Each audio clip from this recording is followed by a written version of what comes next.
उत्तरी कोरिया और यूएस के बीच तनाव बढ़ने से अमेरिकी बाजारों ने गंवाई तेजी। नैस्डैक और एस&पी इंडेक्स 0.25% फिसले। एशियाई बाजारों की खराब शुरुआत और एसजेएक्स 50 कमजोर। जेएसपीएल के नतीजे अनुमान के मुताबिक घाटा 1200 करोड़ से घटकर करीब 450 करोड़ हुआ, लेकिन टाटा केमिकल्स और एसआरएफ के नतीजों ने किया निराश। सन फार्मा की सब्सिडरी कंपनी टेरो के बेहद कमजोर नतीजे, मुनाफा 50% घटा। औरोबिंदो फार्मा के नतीजों पर नजर रहेगी। आज मार्जिन पर दिख सकता है दबाव। टाटा मोटर और आइशर मोटर के नतीजे आज 42% घट सकता है। टाटा मोटर्स का मुनाफा, आइशर मोटर से अच्छे नतीजों की उम्मीद। और गुजरात राज्यसभा चुनाव में बीजेपी को बड़ा झटका। 44 वोटों के साथ कांग्रेस के अहमद पटेल जीते। घंटों चले सियासी ड्रामे के बाद चुनाव आयोग ने किया ऐलान।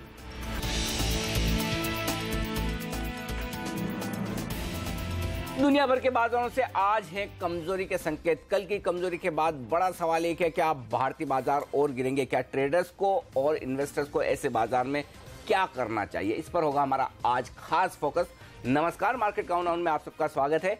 मैं हूं अनिल सिंघवी। नमस्कार, और मैं हूं हेमंत भाई, और हमारे साथ जुड़ रहे हैं हमारे दो खास मेहमान। PowerMyWealth.com के फाउंडर और सीईओ संदीप वागले साहब, आपका स्वागत है। और मार्केट एक्सपर्ट अमरीश बलिगा कुछ ही देर में हमारे साथ स्टूडियो में जुड़ने वाले हैं। और देखिए, ग्लोबल मार्केट्स की तस्वीर अच्छी नहीं है। जी हाँ, अमेरिका के बाजारों में 10 दिनों की तेजी कल गुल हो गई, जब डोनाल्ड ट्रंप साहब ने बयान दिया कि वो नॉर्थ कोरिया के ऊपर हमला कर सकते हैं, और ऐसा हमला जो अब तक इतिहास में कभी देखा या सुना नहीं गया हो। चलिए, तो सबसे पहले सुनते हैं उन्होंने ये बयान कैसे दिया, कहां दिया, और उसके बाद आगे चर्चा को बढ़ाते हैं। It will be met with fire and fury like the world has never seen. He has been very threatening beyond a normal statement. And as I said, they will be met with fire, fury, and frankly power, the likes of which this world has never seen before. Fire, fury, power, like this the world has never seen before, ये शब्द उन्होंने इस्तेमाल किए। और देखिए क्या tension बढ़ गई दुनिया भर के बाजारों में, और अभी भी हांगकांग के बाजार कमजोर और एशियाई बाजारों में भी कमजोरी। तो ये जियोपॉलिटिकल टेंशंस जो अब बढ़ रहे हैं, उसको किस तरह से रीड करेंगे मार्केट्स? ये चिंता की बात है, और खासतौर से कल इसका अंदाजा दुनिया भर के बाजारों को नहीं था कि ट्रंप साहब की तरफ से इतने बड़े बयान आ सकते हैं। अब आप अगर पॉजिटिव साइड सोचना चाहें तो ये कह सकते हैं कि ये बयान पहली बार और आखिरी बार तो आया नहीं है, कई बार आ चुका है और कई बार आएगा। लेकिन इस बयान में सबसे बड़ी चिंता की बात है कि जिस तरह की लैंग्वेज, जिस तरह के शब्दों का उन्होंने इस्तेमाल किया है, और आप दुनिया इस वक्त किसी भी बाजार के एक्सपर्ट को पूछें, अगर करेक्शन आना है तो सबको पता है कि वो ग्लोबल मार्केट्स की वजह से आना है, और सबको पता है कि जियोपॉलिटिकल टेंशन की वजह से आना है। और ऐसी सिचुएशन में ये बयान आपका मूड खराब करने के लिए, कम से कम तेजी पर ब्रेक लगाने के लिए काफ़ी है। तो मेरा ये मानना है कि जिस अल्टीमेटली कई बार कहेंगे और किसी न किसी दिन तो किसी न किसी वक्त तो करेंगे, तो वो करने का वक्त कब होगा पता नहीं, करेंगे या नहीं करेंगे पता नहीं, लेकिन आपको तो अंदाजा उनके पास्ट बयानों से, एक्शन से लगाना है, तो फिर चिंता की बात जरूर है। और ग्लोबल मार्केट्स गलत वक्त पर भारतीय बाजारों के लिए कमजोरी के संकेत है। बिल्कुल, और देखिए कल सेबी के 331 शेयरों के ऊपर जो ऑर्डर आया था, उससे भारतीय बाजार फिसले। ओवरनाइट जो एक्शन हुआ, गुजरात का राज्यसभा का इलेक्शन, वो भी बीजेपी के फेवर में नहीं, और अब ये जियोपॉलिटिकल टेंशंस। तो फिर सवाल ये कि ट्रेडर्स क्या करें?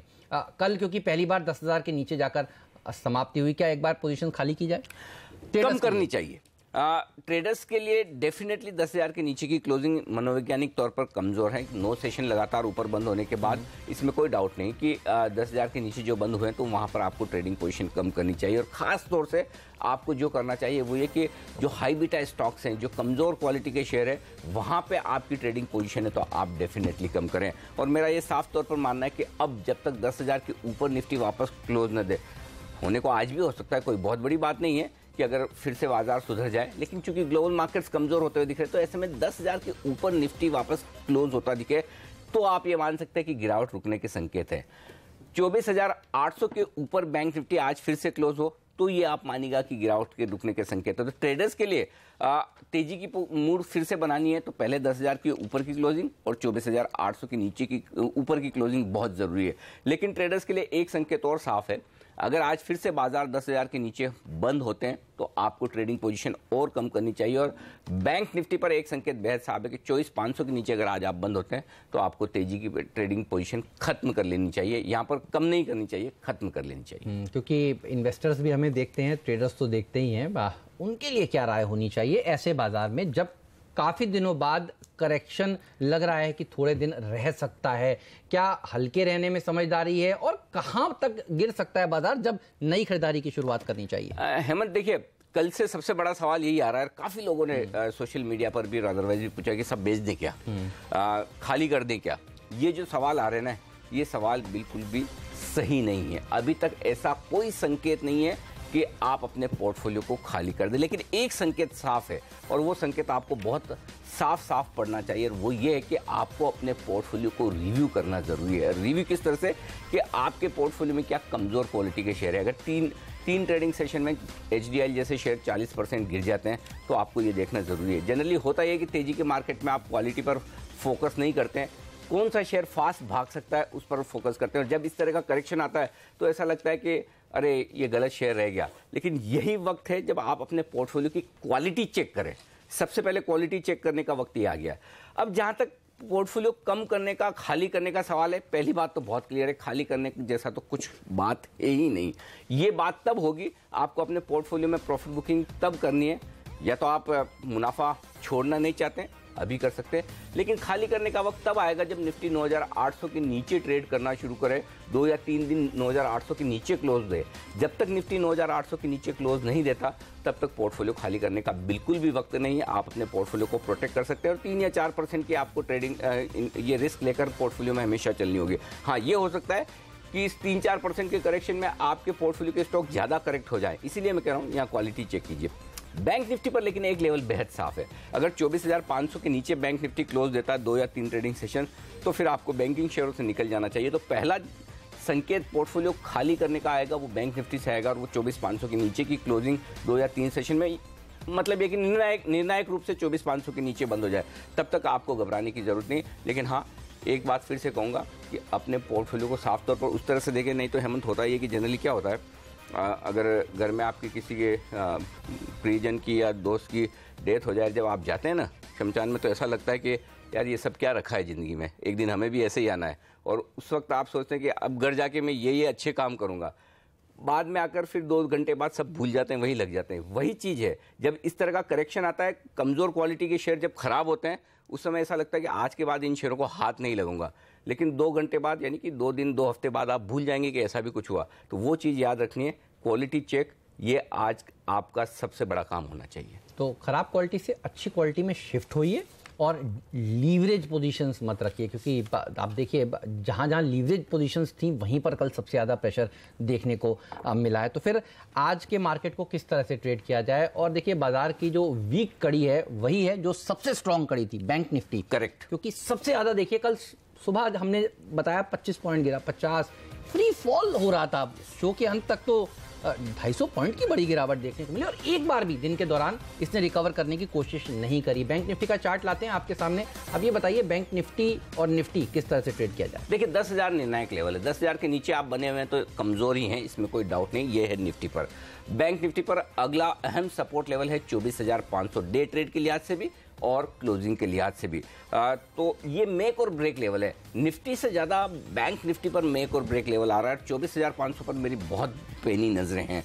अब निफ्टी पर अगला अहम सपोर्ट होगा 9,900 का, जहां पर बाजार की कमजोरी रुकनी चाहिए। बैंक निफ्टी 24,500 और निफ्टी 9,800 के नीचे बंद हो तो आपको अपनी तेजी की पोजीशन खत्म करनी है। निफ्टी पर ट्रेड करने का तरीका, निफ्टी शॉर्ट करें 10,000 के स्टॉप लॉस के साथ। स्ट्रिक्ट स्टॉप लॉस होना चाहिए, ये ध्यान रखें।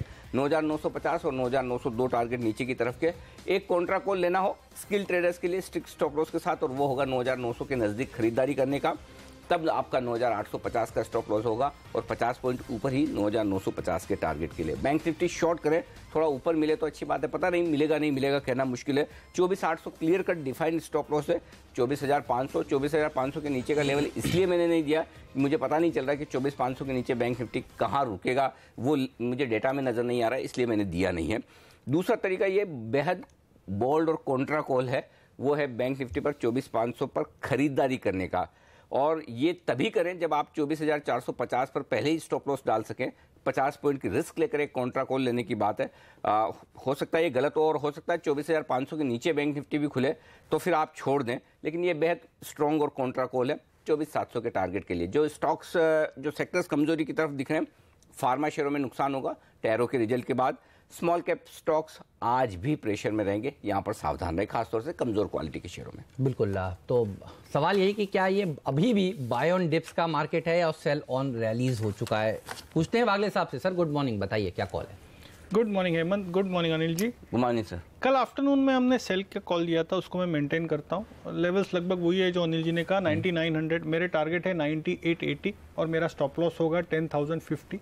बैंक निफ्टी में मुझे लगता है 24,500 ब्रेक करेगा। 24,750 का स्टॉप लॉस होगा। ऑन द डाउन साइड 24,350, शायद 24,300 तक के डाउन साइड है। स्टॉक स्पेसिफिक खेलना होगा और शायद मैं ये नहीं कहता कि वो सब हो गया अभी बेच बाच के चले, बिल्कुल भी नहीं। अगर आप शॉर्ट टर्म ट्रेडर है, कुछ घंटों से कुछ दिनों के लिए खेलते हो तो आपको मंदी की पोजीशन लेनी चाहिए। अदरवाइज वैसे भी ये market buy on decline, buy on correction मतलब अभी भी माहौल अभी भी बना है।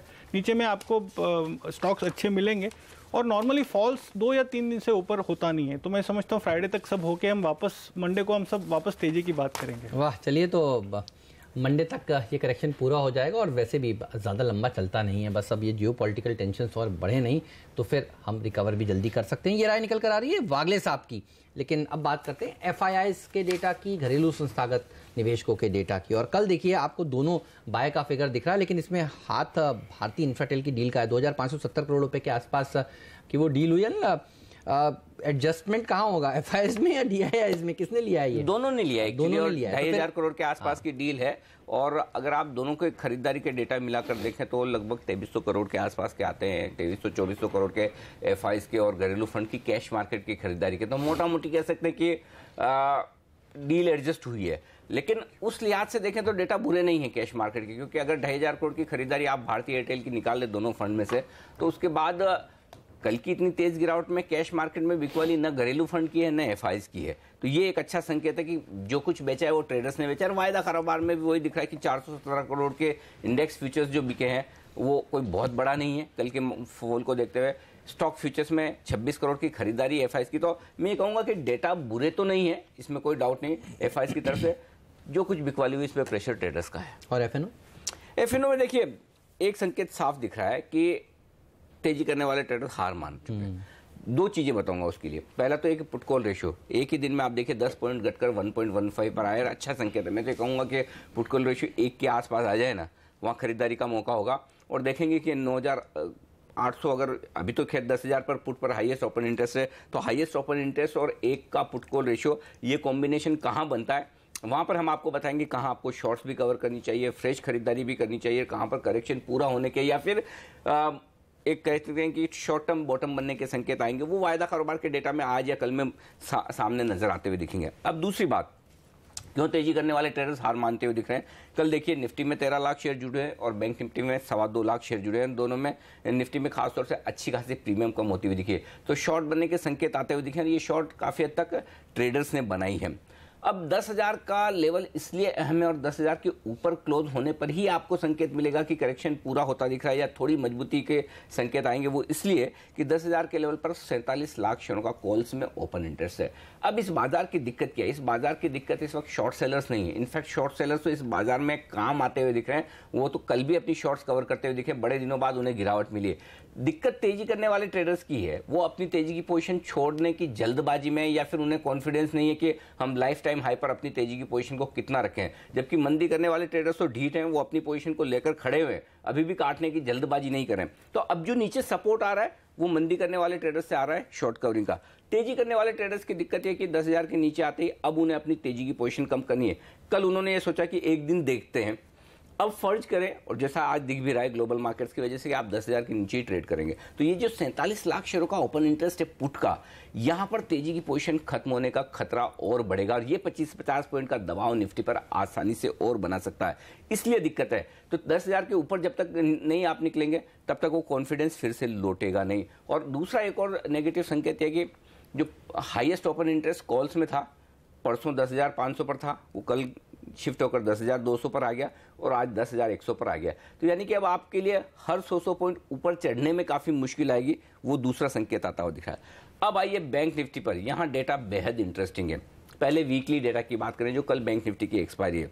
हाईएस्ट ओपन इंटरेस्ट 24,800 के पुट और 25,000 के कॉल पर है, जिससे हम काफ़ी नीचे है। 25,000 के कॉल से 400 पॉइंट नीचे है, 24,800 के पुट से 200 पॉइंट नीचे है। तो जब तक बैंक निफ्टी वापस 24,800 के पार निकल कर टिके नहीं, बंद नहीं दे, तब तक तेजी करने वाले ट्रेडर्स एकदम ढीले रहेंगे, वो दिक्कत है। अब आइए मंथली डेटा में। मंथली डेटा जैसा हम परसों भी बात कर रहे थे कि डेटा में बड़ा डाइवर्जेंस दिख रहा है, और मंथली डेटा में 24,500 के पुट और कॉल दोनों पर हाईएस्ट ओपन इंटरेस्ट बना हुआ, और इसीलिए मैं आज ये कह रहा हूं कि बैंक निफ्टी पर 24,500 का लेवल मेक और ब्रेक है। अगर बाजार को रिकवर होना है तो 24,500 बैंक निफ्टी होल्ड करेगा और वहां से रिकवरी आएगी, और 24,500 के नीचे क्लोज होने के संकेत हुए तो बैंक निफ्टी की कमजोरी बढ़ने वाली है, और वो फिर निफ्टी को भी 9,900 या इसके नीचे ले जा सकती है। इसलिए सिर्फ और सिर्फ आज बैंक निफ्टी पर फोकस करें। ओके, चलिए तो बैंक निफ्टी के ऊपर होगी नज़र, देखेंगे आज ये संभलता है या फिर और नीचे फिसलता है। ब्रेक लेते हैं और ब्रेक के बाद आपको बताएंगे कि 5 टेक्निकल एक्सपर्ट्स की राय क्या निकल कर आ रही है, निफ्टी को किस तरह से ट्रेड करना चाहिए कल की गिरावट के बाद, और कौन सी वो खबरें जिनके चलते आज शेयर रहेंगे फोकस में। टॉप 5 स्टॉक्स भी बताएंगे ब्रेक के बाद।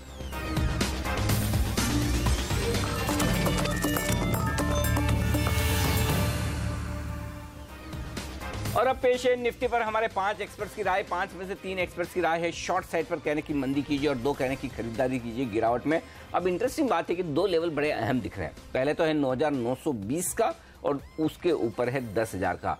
ये 2 लेवल नीचे और ऊपर की तरफ अहम है, लेकिन इन 2 लेवल के बाहर अगर निफ्टी निकला तो सीधा अगला सपोर्ट जो आता है वो 70 पॉइंट नीचे 9,850 पर, और 10,000 के पार निकला तो अगला बड़ा लेवल आता है 10,070 का। तो 70 पॉइंट का मूव इस रेंज के बाहर आ सकता है। तो उम्मीद करें 9,920 10,000 की रेंज में ही निफ्टी कल की तेज गिरावट के बाद वक्त बिताने की कोशिश करें, और हमारे एक्सपर्ट्स की राय मिली जुली। ऑलराइट, चलिए ये तो बात हुई निफ्टी की, लेकिन आज आपको कौन सी खबरों पर नजर रखनी चाहिए, आइए जानते हैं 5 का पंच।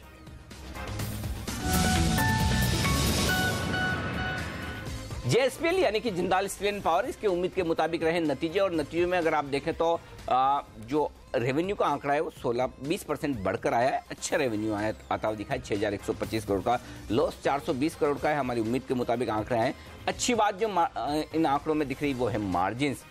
22.25% से मार्जिन बढ़कर 24% के आसपास आते दिखे, हमारी उम्मीद से मार्जिन 1% बेहतर है। लेकिन स्टॉक में काफ़ी तेजी हो भी चुकी है और बाजार आ चुकी ढीले, तो देखना होगा बाजार के साथ साथ ये स्टॉक किस तरह का एक्शन दिखाता है। सन फार्मा के स्टॉक पर रखिएगा नजर, ये भी आज तेजी से फिसल सकता है, क्योंकि जो इसकी इजराइल की सब्सिडरी है टेरो, उसके नतीजे बेहद निराशाजनक आए। मुनाफा 50% घटा, ऑपरेटिंग मार्जिन 61% से घटकर 48% हो गए, करीब करीब 52% के आसपास का बाजार 53% मान रहा था कि ये मार्जिन आएंगे, लेकिन देखिए मार्जिन ने निराश किया। और आपको याद होगा कुछ दिनों पहले टेवा के नंबर्स भी इसी तरह के आए थे और टेवा के स्टॉक में जोरदार गिरावट देखने को मिल रही थी। तो जेनरिक दवा बनाने वाली कंपनियों के लिए विदेश में दिक्कत की बात है, और सन फार्मा की सब्सिडी के लिए भी दिक्कत की। अब सन फार्मा के नतीजों पर रहेगी नजर, उससे पहले ये शेयर आज कमजोर हो सकता है।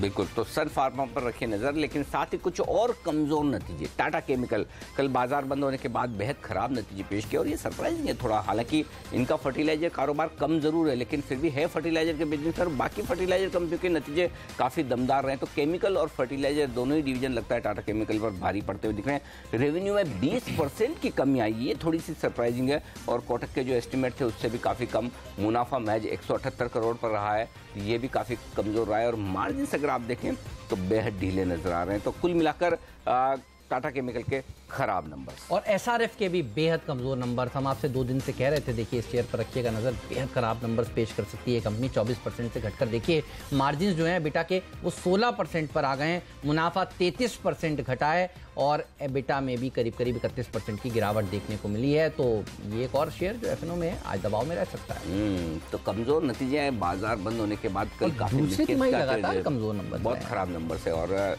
किसी भी लिहाज से देखें तो नंबर्स अच्छे नहीं कहे जाएंगे, इसमें कोई डाउट नहीं।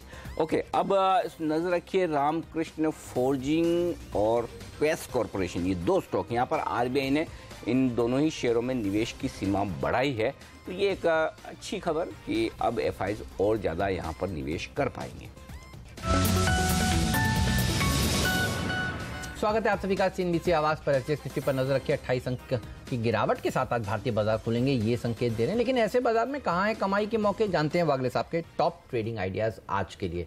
सर बताइए। हेमंत, शुरुआत करूंगा सिप्ला में बाय की। 570 का स्टॉप लॉस होगा, 603 का टारगेट होगा। दूसरा कॉल होगा सेल इन DCB, जिसमें कल वीकनेस दिखाई दिया, मुझे लगता है आज एक्सटेंड होगा। 189 के स्टॉप लॉस से बेचे फॉर अ टारगेट ऑफ 177। 1 से 2 दिन का व्यू है। जुबिलेंट फूड्स में जो स्ट्रेंथ दिखाई दी, मुझे कुछ अपसाइड लगता है, ये बाय करके चले 1305 के स्टॉप लॉस से फॉर अ टारगेट ऑफ 1395। 2 से 3 दिन का व्यू है। और बेचने में कावेरी सीड चौथा मेरा स्टॉक होगा, जो 672 के स्टॉप लॉस से बेचे फॉर अ टारगेट ऑफ 621। ये इंटरडे कावेरी क्योंकि बैन में 2 से 3 दिन का बैन में सर नहीं पोजिशनल व्यू है। वीकनेस तो डेफिनेटली है, बैन में शायद 1-2 दिन इनकी तेजी की पोजीशन है वो छोड़ दे, हाँ है ना। हाँ, या ऊपर में आता है तो बेचे, मतलब लेकिन पोजिशनल व्यू तो इसका खराब हो गया। ठीक बात है। कल रिजल्ट्स इतने खराब नहीं थे, लेकिन उसके बावजूद जो मार पड़ी वो क्लियर कट ये बता रही कि स्टॉक रिजल्ट के पहले काफी तेज दौड़ जो लगा चुका था, अब यहाँ पर अच्छी खासी बिक वाली होती हुई दिखी है। चलिए ब्रेक का वक्त है और इस ब्रेक के उस पार फोकस होगा उन तमाम बड़ी रिपोर्ट्स का जिनके दम पर स्टॉक्स में आज एक्शन दिखने वाला है, यानी कि FI's ब्रोकरेज रिपोर्ट्स।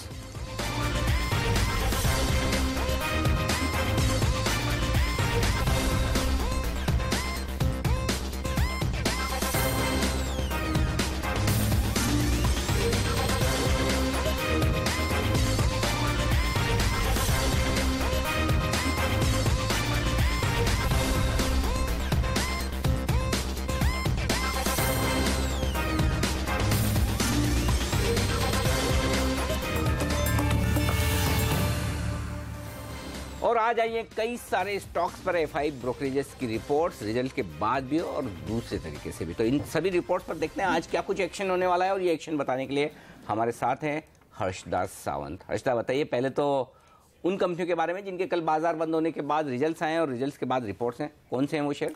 JSPL और future retail. However future retail के नंबर्स हमने बाजार के दौरान ही देख लिए थे, लेकिन JSPL के साथ शुरुआत करते हैं।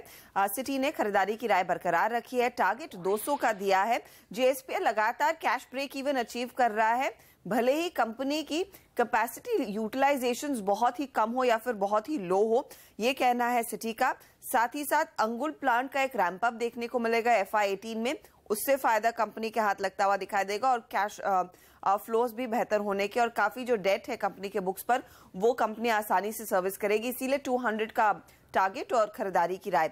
फ्यूचर रिटेल कल भी काफी एक्शन में था। मॉर्गन स्टैनली ने इनफैक्ट नंबर्स को देखकर अपने ओवरवेट के कॉल को मेंटेन किया है। टारगेट जो आया है करीब करीब 500 का दे रहे हैं। Revenue growth same store sales growth से देखने को मिली है, और खासकर इस तरह की ग्रोथ बिग बाजार में 16% की है, जो एक बहुत बड़ा पॉजिटिव है।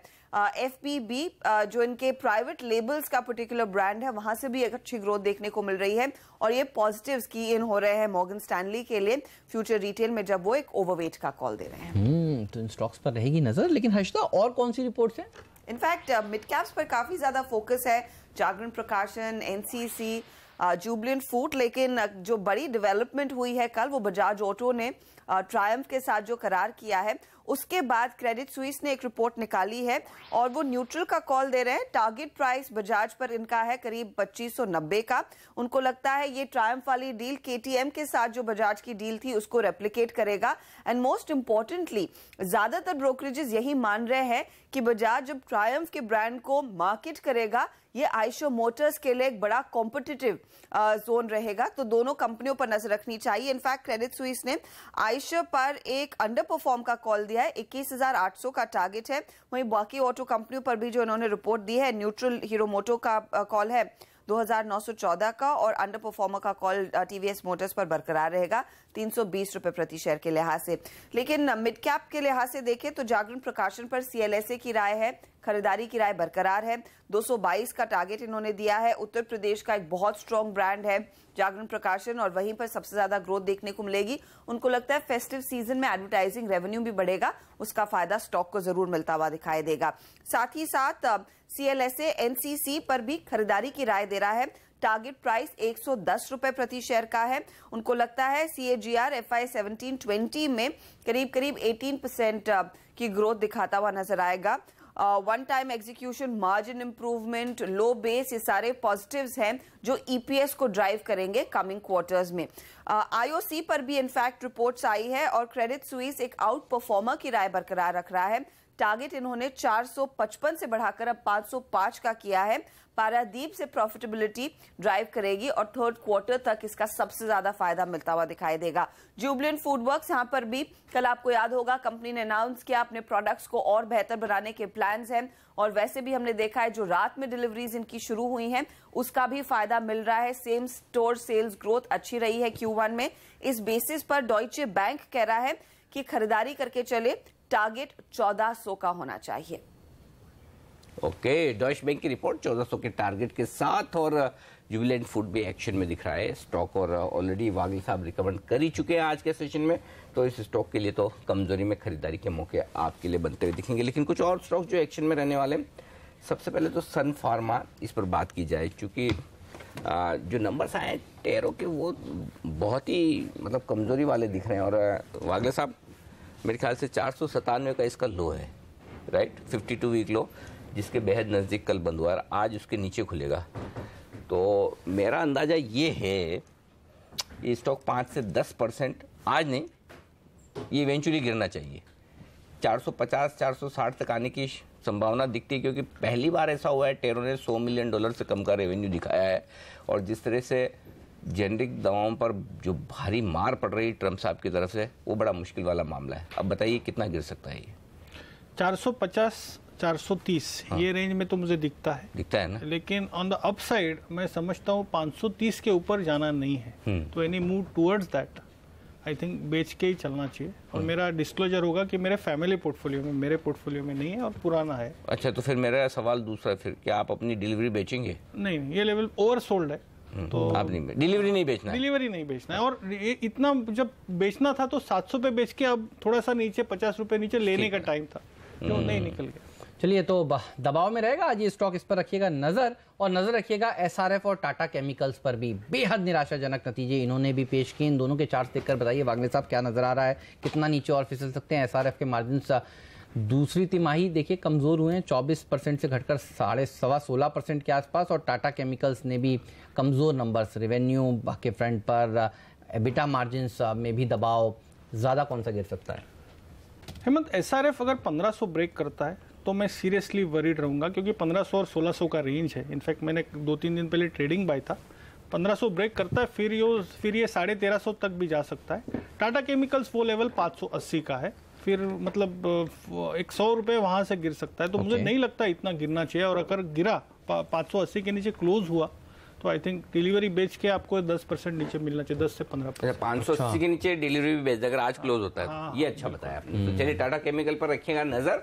580 के नीचे कमजोरी बढ़ेगी, 10% की गुंजाइश बनेगी तो उस पर खास तौर से ध्यान आपको रखना चाहिए। 1500 के नीचे SRF गया तो SRF भी 150 रुपये और निकल सकता है। ब्रेक का वक्त है और ब्रेक के उस पार हमारे साथ जुड़ेंगे दो मेहमान, अम्बरीश बलिगा और आशीष चतुर्वेदी करेंगे, उनसे भी बातचीत लेंगे, उनकी बेहतरीन पिक्स। बने रहिए हमारे साथ।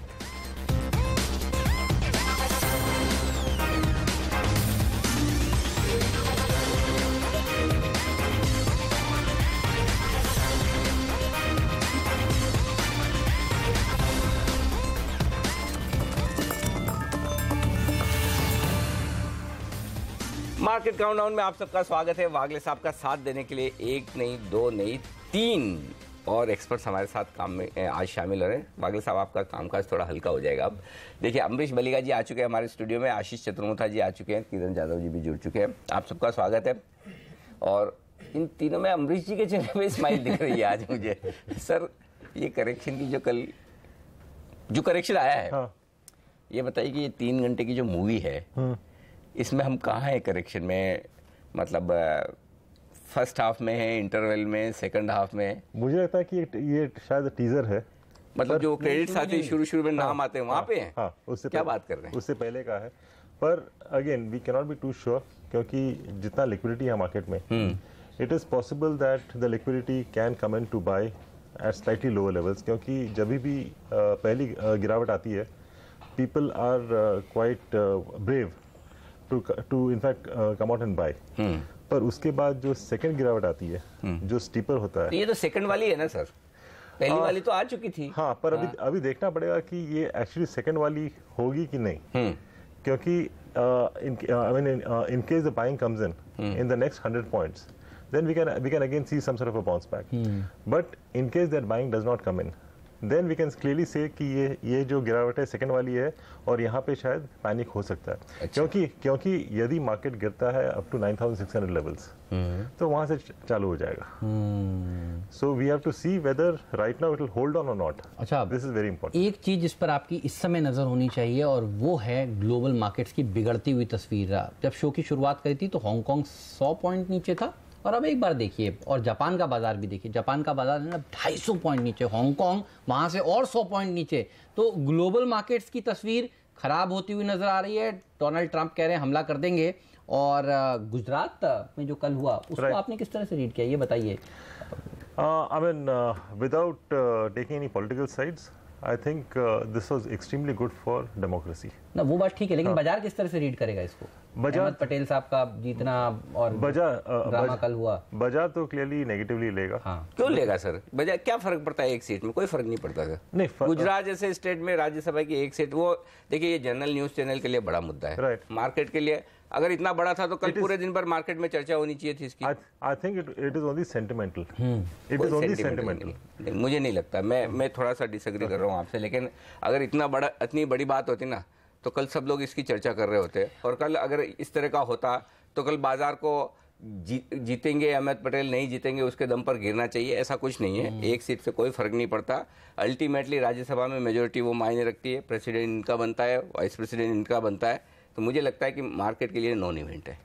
No, like if you're taking into account the numbers से कुछ फर्क पड़ने वाला नहीं है, एक सीट से कुछ फर्क पड़ने वाला नहीं है। But it has been clear, like in the last say 6 to 8 months, it's been only victory, one way victory.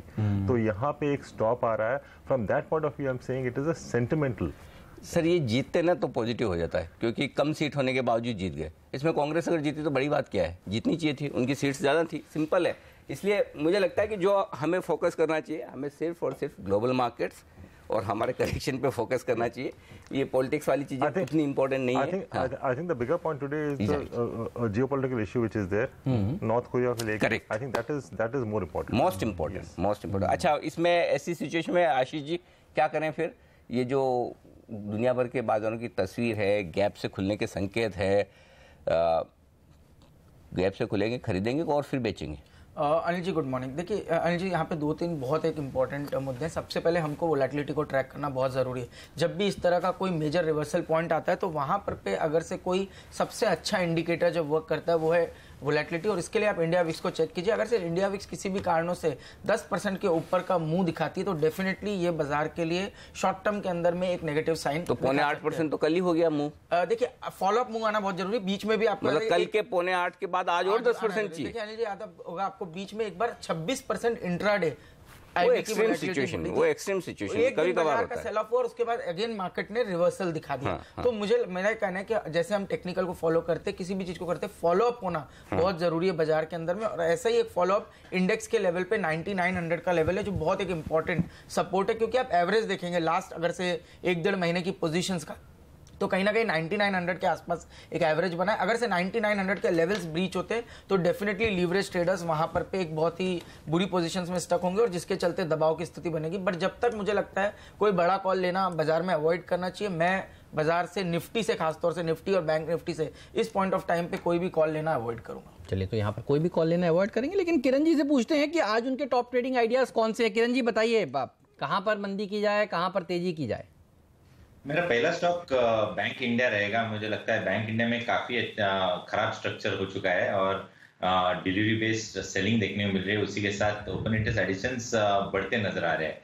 और ऑप्शन चेन डेटा देखते हैं तो 140 और 145 के रेंज में अच्छा खासा जमाव देखने को मिल रहा है पुट्स में, यानी हम नीचे के लेवल्स एक्सपेक्ट कर रहे हैं। तो इन सब को जोड़कर अगर देखा जाए तो 154 एक इंपॉर्टेंट रेजिस्टेंस है, इसलिए मैं 156 का स्टॉप लॉस सेट करूंगा और फिर 146, 142 के लेवल्स भी देखने को मिल सकते हैं। दूसरा होगा कावेरी सीड्स। कावेरी सीड्स में भी मुझे लगता है कि काफी अच्छी बिकवाली देखने को मिली कल, कल जो रिजल्ट के बाद जो बाउंस बैक आया था उसका सेल ऑफ हमने देखा और वो सेल ऑफ बहुत अच्छे वॉल्यूम्स के साथ हुआ, तो इसकी फॉलोअप सेलिंग होने की संभावना है। इसके भी अगर ऑप्शन चेन डेटा देखते हैं तो 600 के कॉल में पुट में बहुत अच्छा ओपन इंटरेस्ट एडिशन देखने को मिल रहा है, तो इधर एक अच्छी खासी बिकवाली देखने को मिलेगी।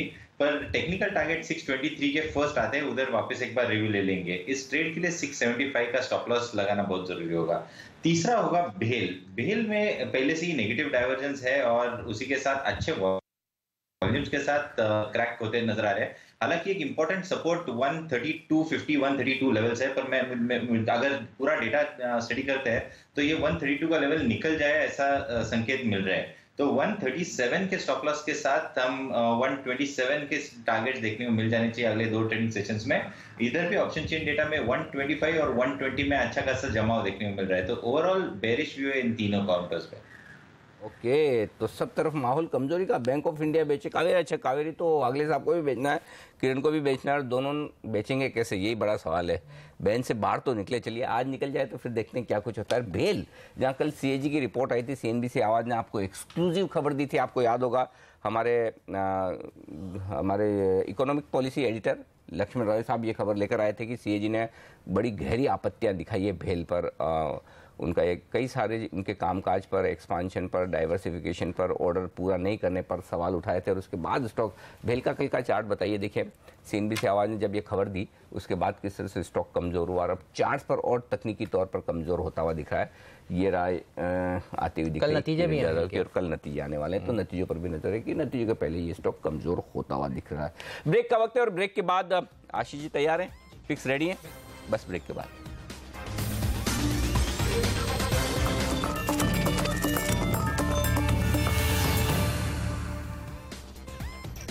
स्वागत है आप सभी का सीएनबीसी आवाज पर। आप देख रहे हैं मार्केट काउंटडाउन और एक्सपर्ट से दमदार पैनल। स्टूडियो में हमारे साथ मौजूद है अमरीश बलिगा साहब हैं, संदीप वागले साहब हैं, आशीष चतुर्मोहता जी हैं और किरण यादव जी भी हमारे साथ पुणे से जुड़े हुए हैं। आशीष जी बताइए आपके टॉप ट्रेडिंग आइडियाज। जी हाँ, देखिए सबसे पहले कैपिटल फर्स्ट को चूज किया क्योंकि बहुत ही अच्छा बिल्डअप लास्ट कुछ दिनों में देखने को मिला, और एनबीएफसी स्पेस में हम देख रहे हैं काफी एक अच्छा इंटरेस्ट बना हुआ था, जिसके अंदर कैपिटल फर्स्ट जो है वो करीब 7-8% का ओपन इंटरेस्ट में इजाफा दिखा चुका है लास्ट 3-4 दिनों में, और रिजल्ट्स के बाद हम देख रहे हैं काफी अच्छा बाइंग इंटरेस्ट बना हुआ है। तो इस स्टॉक के अंदर में बाइंग की सलाह है, 770 का स्टॉप लॉस रहेगा, ऊपर में 825 के टारगेट्स नेक्स्ट 5-7 दिनों में कैपिटल फर्स्ट में एक्सपेक्ट किए जा सकते हैं। दूसरा पिक मेरा होगा हिंदुस्तान जिंक के अंदर।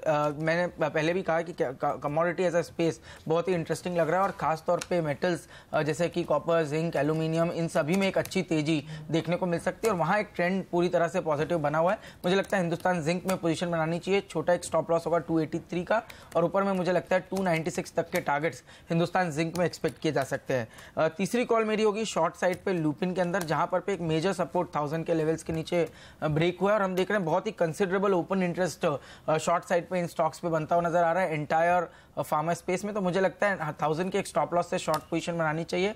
900 तक के टारगेट्स लुपिन में एक्सपेक्ट किए जा सकते हैं। और चौथी पिक मेरी होगी डीएलएफ के अंदर में शॉर्ट में, जहां पर पे एक अच्छा खासा बिल्डअप लास्ट 2 दिनों में शॉर्ट साइड पे बना है। कल बहुत ही अच्छे वॉल्यूम्स के साथ में गिरावट देखने को मिली, और स्टॉक अपने लोएस्ट पॉइंट के आसपास बंद हुआ है। तो मुझे लगता है यहाँ पर पे एक फॉलोअप सेलिंग देखने को मिल सकती है, जो इसको 169 तक लेके जा सकता है। 185 का एक स्टॉप लॉस लगा के शॉर्ट पोजीशन डीएलएफ में भी बनाई जा सकती है। तो आपका डीएलएफ और लुपिन तो हो गया शॉर्ट, लॉन्ग में कैपिटल फर्स्ट और एक और कौन सा? हिंदुस्तान जिंक। हिंदुस्तान जिंक, अच्छा हिंदुस्तान जिंक अभी भी खरीदेंगे जी? Okay, interesting. मुझे लगता है जी ये स्टॉक जल्दी अपने ऑल टाइम हाइस को क्रॉस करेगा, जो करीब 330 के आसपास है। 330 यानी यहाँ से 30 और 15 45 रुपए की तेजी। ओके परफेक्ट, ठीक है, 15% के आसपास की तेजी बनेगी धीमे धीमे। ग्लोबल मार्केट्स पर खाली नजर रखिए मेटल शेयरों के लिए, अदरवाइज कोई दिक्कत की बात नहीं। लेकिन दूसरा मेटल स्टॉक जो एक्शन में है रहा है वो है JSPL, Jindal steel and power. कल बाजार बंद होने के बाद नतीजे आए और उम्मीद के मुताबिक नतीजे रहे हैं। देखिए रेवेन्यू 20% बढ़कर आया, और लॉस है 400 करोड़ के आसपास का, जो कि उम्मीद के मुताबिक ही रहा है। 420 करोड़ आए, कम तो किया है इन्होंने। बढ़िया बात है कि मार्जिन थोड़े अच्छे आए, उम्मीद से बेहतर 1%, 24% के आसपास के मार्जिन कंपनी ने दर्ज किए। अब ये बताइए किरण की इस स्टॉक को ट्रेड कैसे किया जाए नतीजों के बाद? तेजी करें, मंदी करें, क्या लेवल्स इंपॉर्टेंट है? नतीजे एकदम उम्मीद के मुताबिक है, ये कह सकते हैं आप? अनिल जी, ट्रेंडलेस स्टॉक है तो 136 बहुत इंपॉर्टेंट सपोर्ट है। अगर 136 निकल जाता है तो 130 तक नीचे आने की संभावना है, तो मैं 136 के नीचे जाने की राह देखूंगा शॉर्ट करने के लिए, और फिर 138 139 के स्टॉप लॉस के साथ मैं 130 के टारगेट्स एक्सपेक्ट कर सकता हूं। और ऊपर में 144 145 इंपॉर्टेंट रेजिस्टेंस है, अगर ये निकल जाता है तभी एक तेजी की कॉल लेनी चाहिए। इसके बीच में ट्रेड ना करे, यही सलाह रहेगी। तो चलिए थोड़ा वेट एंड वॉच वाली सिचुएशन रखते हैं, देखते हैं किस तरह से स्टॉक रिजल्ट्स के बाद अपना रिएक्शन देता है। रिएक्शन बाजार का क्या होगा इन पूरे ग्लोबल माहौल में, ये देखना इंटरेस्टिंग होगा। इसका जवाब मिलने वाला है आपसे कुछ ही मिनटों में, क्योंकि इस ब्रेक के बाद हम लेकर आने वाले हैं आपके लिए बाजार का भरपूर एक्शन। बताएंगे आपको कैसी होगी प्री ओपनिंग सेशन में शुरुआत। इस बीच पहले जाते जाते बता दें दुनिया भर के बाजारों का हाल। हांगकांग पर नजर रखिए, लगभग 200 अंकों की कमजोरी वहां पर देखने को मिल रही है। 250 अंक नीचे निकली है। सिंगापुर, ताइवान, कोरिया देख लेते हैं वहाँ क्या हाल है। और SGX निफ्टी तो 32 अंक नीचे है ही। सिंगापुर ही एकमात्र ऐसा बाजार है जो कम कमज़ोर है, मामूली से लाल निशान में। अदरवाइज कोरिया, ताइवान भी 0.5% कमजोर है। तो दुनिया भर के बाजारों से संकेत हैं कमजोरी के। डाउ फ्यूचर्स आज फिर 33 अंक नीचे। 9 दिनों की तेजी के बाद कल डाउ थोड़ा नीचे कम बंद हुआ और आज फिर से कमजोरी का संकेत है ट्रम्प साहब के बयानों के बाद।